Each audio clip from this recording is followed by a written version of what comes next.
Bismillahirrahmanirrahim. Assalamualaikum warahmatullahi wabarakatuh. Waalaikumsalam Selamat datang warahmatullahi Sugeng Rawuh Bapak Ibu di acara podcast Bincang-bincang Aksi Perubahan Ngopeni Ngobrol Peristiwa terkini. Oke.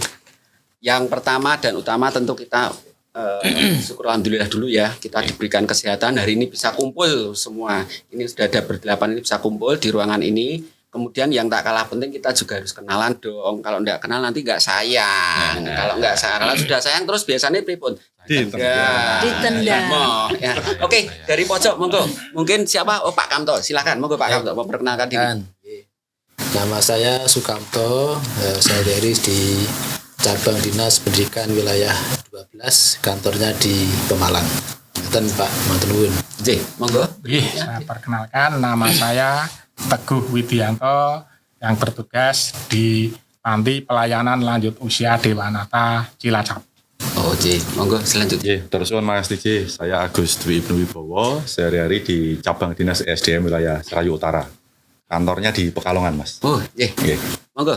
Izin, saya Indri Astuti yang sehari-hari bertugas di cabang Dinas Pendidikan wilayah 11 yang berkantor di Kota Tegal. Kota Tegal. Monggo Ibu. Nggih. Suwun Mas Tiji, saya Nancy Widya Rahayu bertugas di Dinas Penanaman Modal dan Pelayanan Terpadu Satu Pintu Provinsi Jawa Tengah. Nggih, monggo. Saya Elia Hariro. Saat ini saya bertugas di Panti Pelayanan Sosial Pengemis, Gelandangan dan Orang Terlantar Mardi Utomo Semarang. Tempatnya itu di Tembalang. Tembalang atas ya. Oke, monggo. Monggo, Pak. Perkenalkan, saya Muhammad Komsul, saya bertugas di Badan Penanggulangan Bencana Daerah Provinsi Jawa Tengah, kantornya di Jalan Imam Bonjol 1F, Semarang. Nggih. Saya Dewa Puji Santoso, saya dari Dinas Pekerjaan Umum Bina Marga dan Cipta Karya. Kebetulan saya tugasnya ada di Balai Pengelolaan Jalan Wilayah Wonosobo. Oke.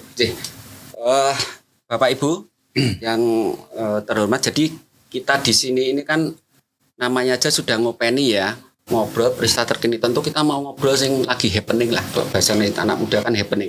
Jadi yang lagi tren itu ternyata terkait dengan pertumbuhan ekonomi di Jawa Tengah. Ini angkanya kan 5,28 nih di kuartal kedua ini. Nah, ini juga lebih tinggi dari yang ada di tingkat nasional. Nah, namun demikian kita juga dituntut tidak berpuas diri ya. Kita harus mawas diri gimana caranya meningkatkan, mempertahankan, meningkatkan, tidak cuma mempertahankan tapi harus meningkatkan nilai pertumbuhan ekonomi yang ada di Jawa Tengah nih. Nah, tentu ini juga butuh konsep-konsep, gagasan-gagasan dari Bapak Ibu semua karena ini juga terkait dengan kreasi ya.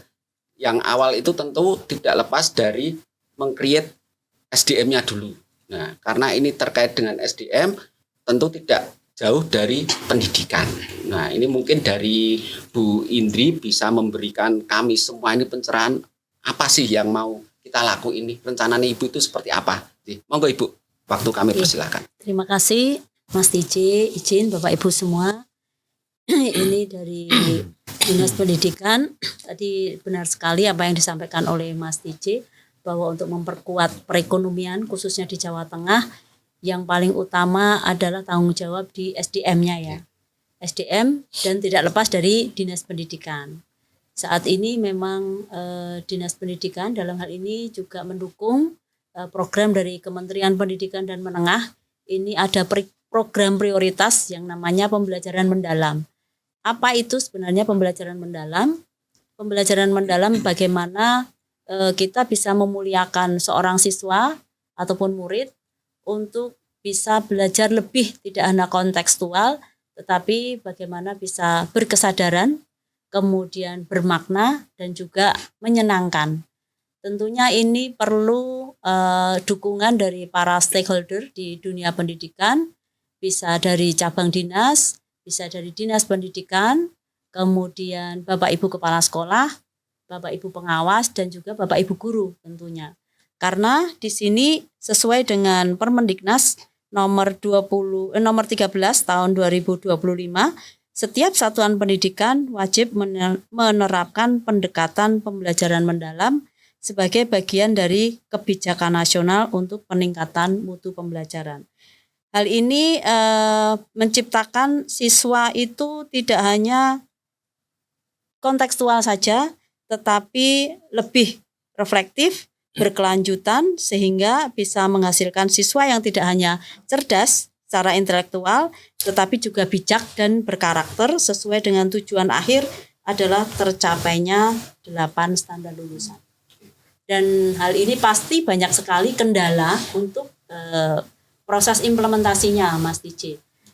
Ini yang menjadi ide gagasan inovasi di cabang Dinas Pendidikan 11, bagaimana untuk bersinergi dan berkolaborasi dari para stakeholder yang tadi sudah saya sampaikan untuk bersama-sama beriringan maju bersama mewujudkan pembelajaran mendalam dengan sebuah inovasi yang namanya Sinar Pelajar untuk pemerataan mutu pada cabang Dinas Pendidikan di cabang Dinas Pendidikan wilayah 11. Demikian Mas DJ. Konsep yang saya tangkap itu menawarkan pembelajaran yang mendalam dan menyenangkan. Nah, ini saya pengen perso ini kalau dari Pak Kanto apakah juga semenyenangkan seperti itu dengan saya? Monggo Pak Kanto. Konsepnya apa? Baik, terima kasih Pak Uji. Jadi tadi kita bahas tentang ekonomi ya Pak ya. Bagaimana kontribusi kita di pendidikan itu untuk bicara itu. Walaupun tidak nyambung langsung, tetapi sebenarnya sangat besar perannya.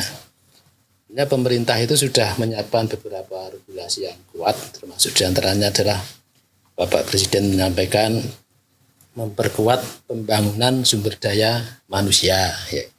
Kemudian masuk di Asta Cita nomor 4. Kemudian Pak Gubernur juga menyampaikan mewujudkan SDM yang mandiri, kompetitif, dan berdaya saing global. Ini barangkali bagian dari support energi yang harus kita siapkan. Nah, tapi faktanya berbeda Mas. Jadi ternyata di lapangan belum seperti yang kita harapkan. Kenapa? Masih ditemukan beberapa keluhan dari industri, misalkan Pak, lulusannya itu belum siap punya mental kepekerjaan, nah gitu ya. Kemudian anak-anak juga, contohnya apa? Sudah diterima bekerja, sudah dapat ditempatkan, baru berapa bulan pulang. Maka ini yang kita siapkan namanya. Tidak kerasan ya Pak Kanto ya. Maka kami punya ide Pak. Idenya apa? SIPK. Sinergi Pembinaan Karakter Kepekerjaan. Jadi melalui program Bapak Menteri yang 7 kebiasaan anak Indonesia hebat, itu kita siapkan sehingga nanti anak-anak itu lulus bisa punya karakter kepekerjaan. Seperti apa itu? Contoh misalkan bangun pagi. Bagaimana dari bangun pagi itu kita siapkan anak itu bisa anak yang disiplin. Jadi anak itu siap masuk sekolah itu tidak tergesa-gesa, tidak terburu-buru, sampai sekolah pagi dan siap aktivitas. Kemudian makan sehat dan bergizi. Kita siapkan yang sudah dapat MBG kan lumayan ya dari pemerintah. Tapi yang belum punya, belum dapat program, disiapkan minta bawa bekal dari rumah Pak. Nanti biar berlatih makan sehat dan bergizi, olahraga dan sebagainya. Jadi harapannya menjadi anak itu punya karakter disiplin, tanggung jawab, kreatif, komunikatif, inovatif. Nah, sifat-sifat itulah yang disukai oleh industri. Ini bagian dari support kami mengangkat ekonomi di Jawa Tengah dari sektor pendidikan. Dan ternyata ini tidak hanya bermanfaat bekerja Pak. Dari perkuliahan juga kami tanya apakah manfaat juga di kuliah, manfaat apa? Nanti membantu anak-anak yang kuliah itu punya budaya belajar yang baik. Nanti punya budaya yang bagus pada saat nanti dia berorganisasi. Ini yang kami lakukan. Pak. Jadi yang kami tangkap ada istilah pembelajaran komprehensif Pak ya, dari Bu Idri sama Pak Kanto ini di Dinas Pendidikan. Jadi orang mau meng-create wong pinter tapi kudu disiplin. Ya sehingga nanti kerjanya orang kalau bahasa Jawa inggri-inggrian ya. Terus aku namanya enggak seperti itu. Tapi memang ekonomi itu komprehensif juga Pak ya, tidak cuma dari sisi SDM-nya juga siap, tapi juga dari sisi infrastrukturnya juga harus mumpuni. Karena bagaimanapun juga masyarakat ini tuntutannya semakin kritis. Orang mau jalani rak berbang tapi dilewati ya les gitu.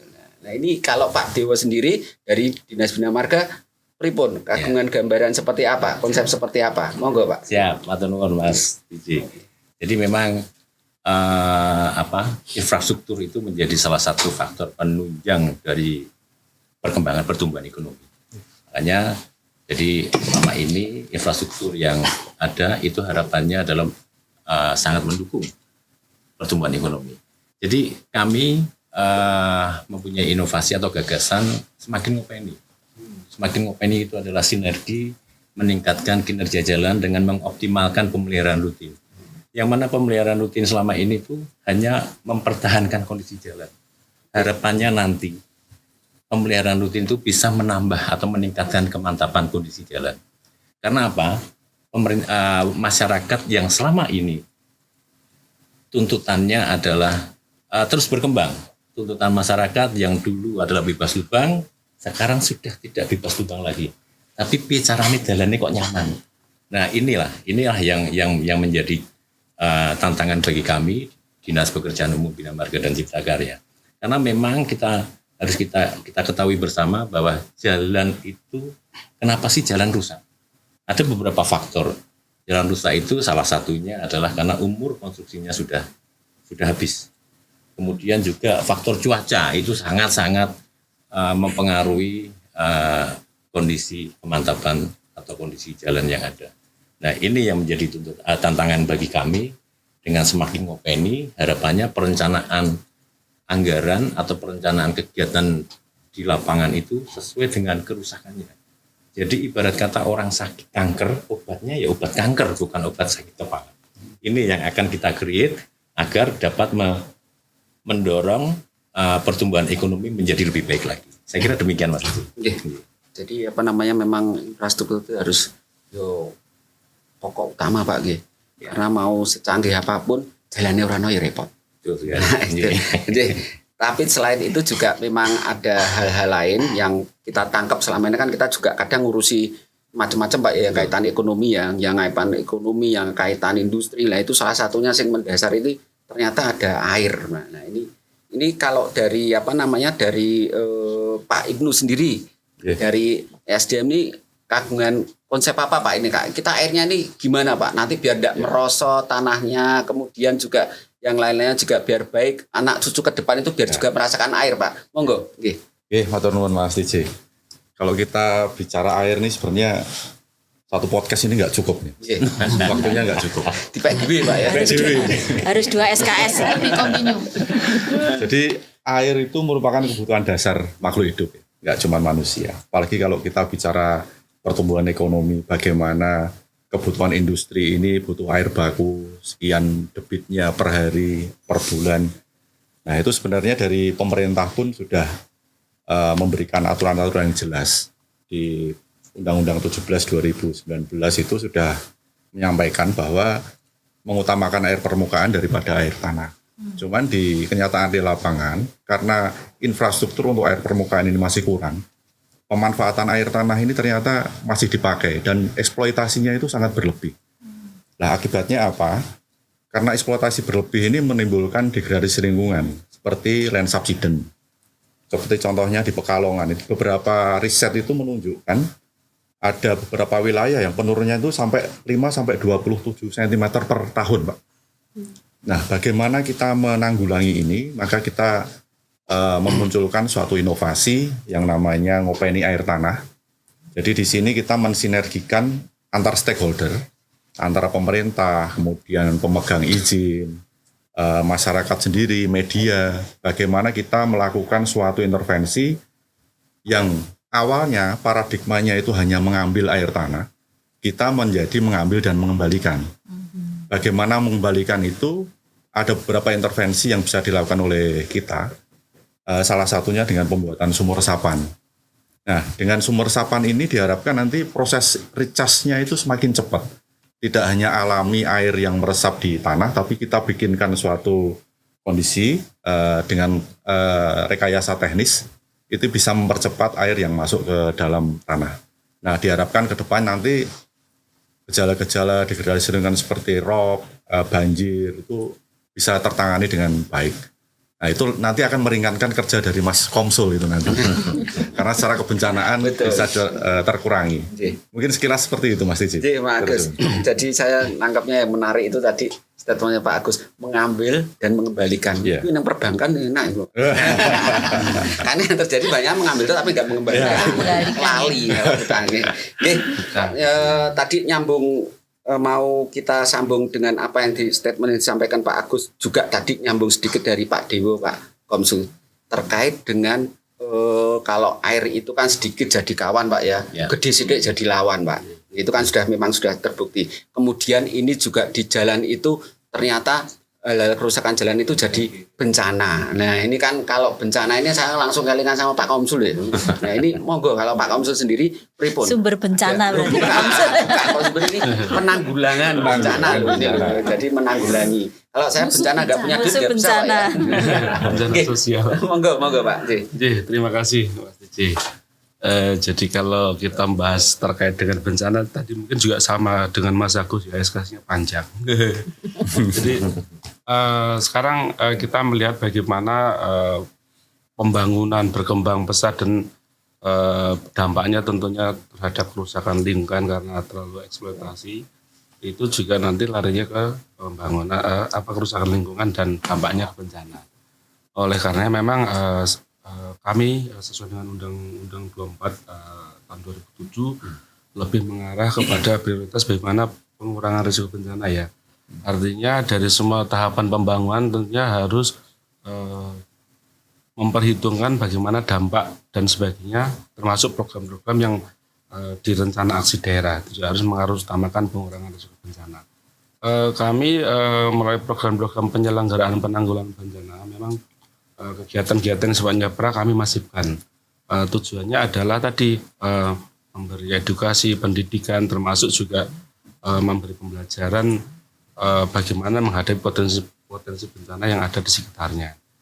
Tetapi bagaimana kalau misalkan sudah terjadi bencana, kayak misalkan banjir saat ini, kemudian longsor seperti itu kan juga harus segera disikapi, diputuskan untuk supaya tidak berdampak lebih besar lagi. Nah, salah satu kunci yang bisa mempercepat bagaimana penanganan itu adalah status tanggap darurat ya. Tapi status tanggap darurat itu tentunya dari hasil kaji cepat yang dilakukan oleh teman-teman TRCPB yang nanti melibatkan semua sektor, ada dari kesehatan, PU, sosial, dan sebagainya yang melakukan kaji bersama di bawah koordinasi BPBD terkait dampak. Nah, dampak itu nanti menjadi status penetapan status tanggap darurat. Setelah status tanggap darurat nanti menjadi kunci penanganan darurat itu akan menjadi masif karena kemudahan akses, pengerahan sumber daya semua akan mudah dicapai. Nah, kami kebetulan saya di bidang penanganan darurat mencoba membuat inovasi namanya Sikat Bencana, sistem terintegrasi kaji cepat penanggulangan bencana yang tujuannya untuk percepatan dalam rangka kaji cepat dan penetapan status seperti itu. Jadi identifikasi dan kecepatan mitigasinya itu ya Pak, itu istilahnya mengurangi dampak-dampak risiko di ekonomi Pak nggih. Betul. Kalau seperti itu ya. Kalau dari sisi darurat artinya kan kita harus segera penanganan cepat, operasi cepat agar ya ekonomi masyarakat terutama nyawa juga segera diselamatkan. Matur nuwun Pak Komsul. Jadi tadi kita ngobrolin banyak dari sisi SDM-nya, create-nya seperti apa, kemudian infrastruktur sudah, kemudian dari sisi eksploitasi air sudah dibahas. Nah, sekarang kita juga nyentuh yang sisi lain, sosialnya Pak. Kalau Pak Teguh ini pripun? Dari sisi sosialnya pripun? Bisa memberikan gambaran kepada kami mungkin? Monggo Pak.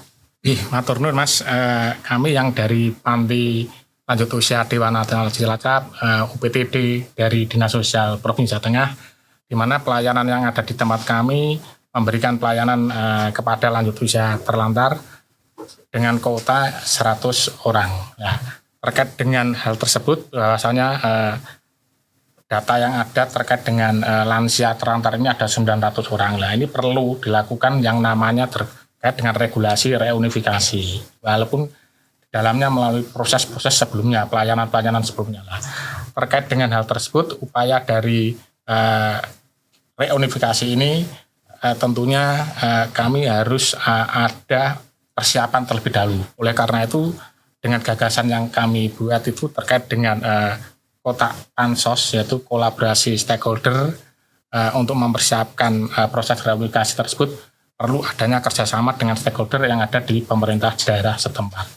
Nah, pemerintah daerah setempat inilah nanti yang akan memberikan suatu pelayanan berkelanjutan terkait dengan lansia tersebut setelah Purnabina di tempat panti lansia Dewanata Cilacap.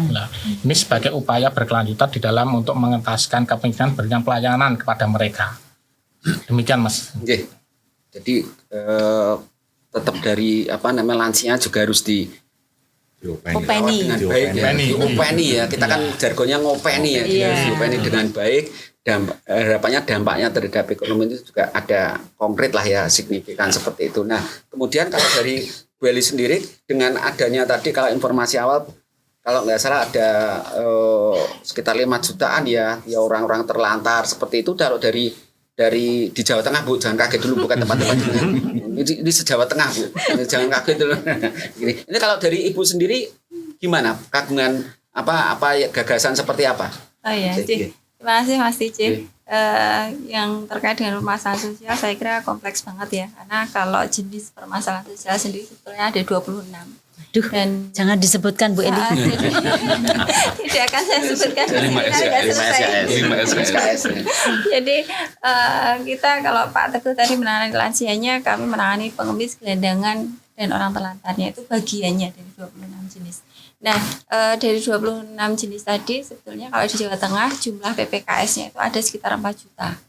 4 juta, kemudian dari 4 juta itu kita yang pengemis, gelandangan, orang terlantar itu sekitar 105.000 orang atau 2,8% dari total PPKS Jawa Tengah. Artinya sebetulnya itu memang butuh penanganan karena dia punya resiko, menimbulkan resiko sosial yang sangat tinggi. Jadi kalau panjenengan di jalan misalnya lagi jalan terus di sebelahnya ada pengemis, ada gelandangan gitu kan terganggu ya, itu dianggap sebagai mengganggu pemandangan sama masyarakat dan lain sebagainya. Nah, di situ kita kemudian menangani pengemis gelandangan itu. Namun demikian dalam penanganan itu di pengemis, gelandangan dan orang terlantar itu terutama di pengemis dan gelandangnya itu memang ada karakter yang khas. Misalnya di situ ada unsur mereka karena biasa di jalan itu untuk tingkat kepeduliannya itu rendah gitu ya.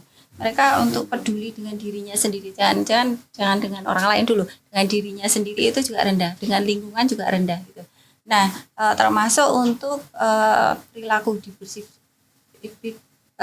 hidup bersih sehat ya. Misalnya di situnya itu juga mereka juga perlu support lebih. Nah, oleh sebab itu dalam penanganan kami itu penting banget untuk meningkatkan kepedulian mereka, terutama dengan diri mereka sendiri dan lingkungannya, sehingga dalam untuk mengoptimalkan proses rehabilitasi yang kami lakukan di panti itu memang ada beberapa upaya yang kita lakukan, dan saat ini kita sedang mengembangkan melalui care pasipas. Jadi caring system pada proses rehabilitasi di panti berbasis komunitas, di mana itu merupakan salah satu upaya untuk memberikan dukungan di dalam panti di antara mereka sendiri supaya mereka saling mengingatkan, kemudian saling mendukung, sehingga mereka bisa punya di internal panti itu mereka juga punya dukungan bahwa untuk meminimalisir berbagai permasalahan di sana, termasuk meminimalisir konflik ya, karena konfliknya itu potensi konfliknya itu besar kalau di PGOT itu. Sehingga hari ini kita sedang mengoptimalkan upaya itu dengan harapan nanti upaya rehabilitasi sosial itu bisa berjalan dengan optimal. Oke. Baik Bu, jadi prinsipnya memang kalau sektor sosial itu tetap harus di maintenance dengan baik ya, karena bagaimanapun juga amat sangat berpengaruh terhadap nilai pertumbuhan ekonomi suatu daerah itu sih. Nah ini gongnya ini. Jadi Bu Nancy ini tadi kan sudah kita dengarkan bersama dari Bapak Ibu, ini sudah saling memberikan konsep gagasan, baik itu mulai dari sisi SDM-nya, kemudian dari sisi infrastrukturnya, kemudian juga dari sisi sosialnya. Nah ini terus dari Ibu selaku di DPM PTSP sendiri ini meng-create-nya seperti apa? Karena seperti kita ketahui bersama, pertumbuhan ekonomi ini juga relate dengan nilai investasi. Nah, seperti kita lihat tahun kemarin yang sederhana aja UMKM kita SPL gitu nyumbangi 19 triliun Ibu ya. Itu kan amat sangat besar. Wong saya aja sangu sepelewe akeh kok. Iki 19 triliun kan akeh. Nah, ini monggo Bu Nancy mungkin bisa memberikan pencerahan Ngitung kita semua nolnya ini. kesulitan ya. 19 triliun. Matur nuwun Mas DJ, tapi kayaknya tadi Mas DJ sudah sebagian malah paham ya. Oke. Betul Mas DJ, kalau tadi kita bicara perekonomian ya. Baik itu perekonomian nasional maupun perekonomian daerah, investasi ini menjadi salah satu faktor pendukung atau pendorong perekonomian. Nah, investasi ini tumbuh itu jika apa? Terutama jika tadi Mas DJ menyampaikan SDM. SDM-nya itu kita perlu kuat dulu nih. SDM-nya itu perlu kita kembangkan dulu. Agar apa? Agar match dengan industri yang akan masuk, dengan investasi yang nanti akan masuk ke daerah. Kemudian lagi apa? Yang perlu kita persiapkan infrastruktur. Jangan sampai kita mengundang para investor masuk ke Jawa Tengah ini ternyata SDM-nya belum siap, kemudian infrastrukturnya mungkin masih banyak jalan yang rusak, kemudian tadi yang permukaan air tanah, ketersediaan air kurang ya. Air kurang. Ini kan menjadi kendala utama. Jangan sampai investor ternyata lahannya jalannya kayak gini kok masih jelek, padahal investor itu butuh infrastruktur, itu sangat butuh sebagai dukungan. SDM juga karena banyak beberapa investor atau industri sering mengeluh adanya kekurangan tenaga kerja yang siap untuk bekerja. Yang dikatakan siap itu bukan bagi kita tetapi bagi investor ya. Kemudian tadi dari bencana alam.